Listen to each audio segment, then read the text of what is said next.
Welcome everybody to look at a 4K Steelbook release. It's not a brand new one. It actually came out technically in 2023, I believe, in America. But I don't believe we got it over here in the UK at the time. It was released in 2023 to celebrate its 25th anniversary, and that is because it is 1998's The Mask of Zorro. So this is directed by Martin Campbell, who also did prior to this GoldenEye, which I really rather enjoyed. Also went on to do Casino Royale, so I do believe he's the only director to actually direct two different Bonds in two of their starting films. But he also went on to do the really rather solid The Foreigner and Edge of Darkness. But then he also went on to do the sequel to this film 7 years later, The Legend of Zorro, which was a massive disappointment. He also did the really rather poor Memory and the quite frankly shocking The Green Lantern.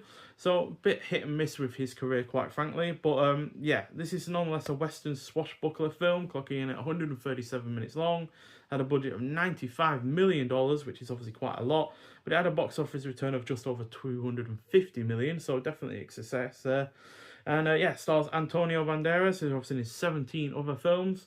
He's in the Shrek and Puss in Boots films, which his character in that film is obviously inspired by this one. Also Desperado and The Skin I Live In. Also stars Anthony Hopkins, who I've seen in 22 other films.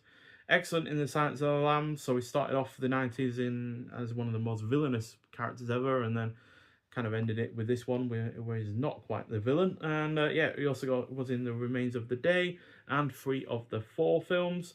Also stars Catherine Zeta-Jones, who quite frankly I've not seen in all that much, to be honest. She's not had a massive career. She seems to be more of a person with a well-known name and a well-known look than an actual massive film career. But I do remember enjoying her enough in the likes of Intolerable Cruelty and Entrapment.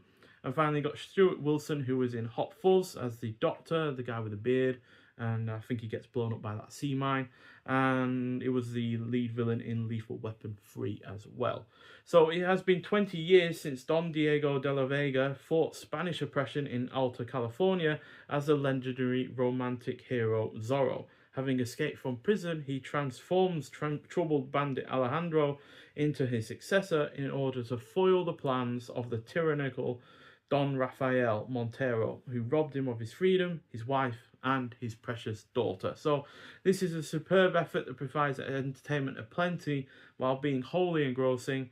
It also has a great cast, it is solidly paced, the action scenes are well put together while being exciting, the score is excellent. I think it was done by James Horner, and yeah, you do definitely, there are parts in it where you do hear the same kind of theme part that was in the likes of Wrath of Khan and Search for Spock.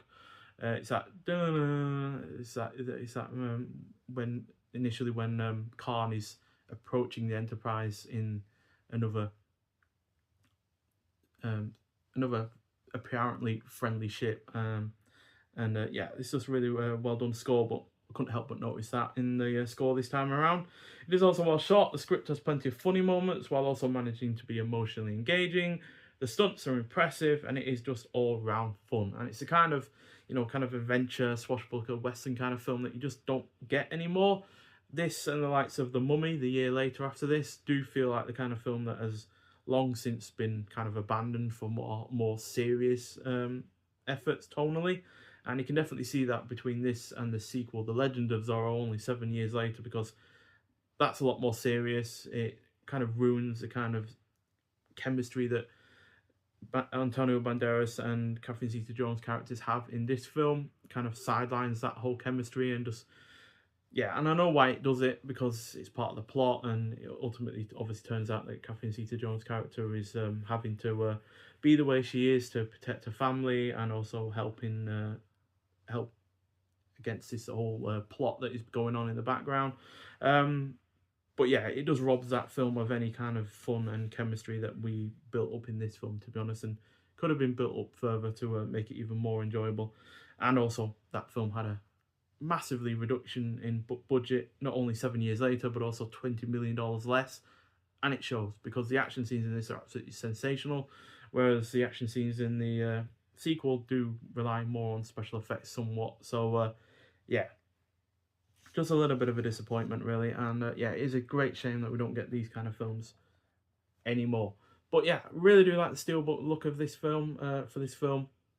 And then we get Antonio Banderas on the reverse with his hat shining gold. I don't think you can quite see it in the light here, but yeah, it's nice to see that again, no copyright guff on the bottom. And then yeah, we have the discs inside, 4K and the Blu-ray. So yeah, not sure where this got originally released, because yeah, it did reappear for resale only a couple of weeks ago, and then got released, I think, a few days before this video has been released. So yeah, not sure why it's gotten the re-release and just been called the 25th anniversary, when obviously it isn't, because you know it's now its 27th anniversary. So yeah, there is that. So on the 4K disc, we have 10 deleted scenes and theatrical trailers.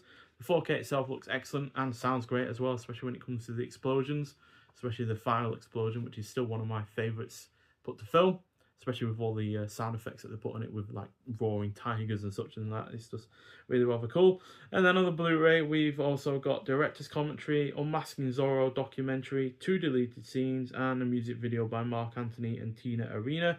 And that's for the song that plays over the credits. So yeah, a little bit disappointing that it isn't, you know, wasn't actually released for its 25th, as far as I know, over here in the UK. But regardless, I am glad to finally have it, because I didn't have it as part of my collection already as a Blu-ray or a 4K. So yeah, really pleased to finally have it as my collection, because it is one of my favourites from Martin Campbell. I do think it's right up there with GoldenEye and Casino Royale as far as his other films go. And yeah, it's well worth watching if you haven't seen it already. But if you have, I'd like to hear your thoughts on it. But nonetheless, thank you for watching, and I'll see you in the next one. Bye.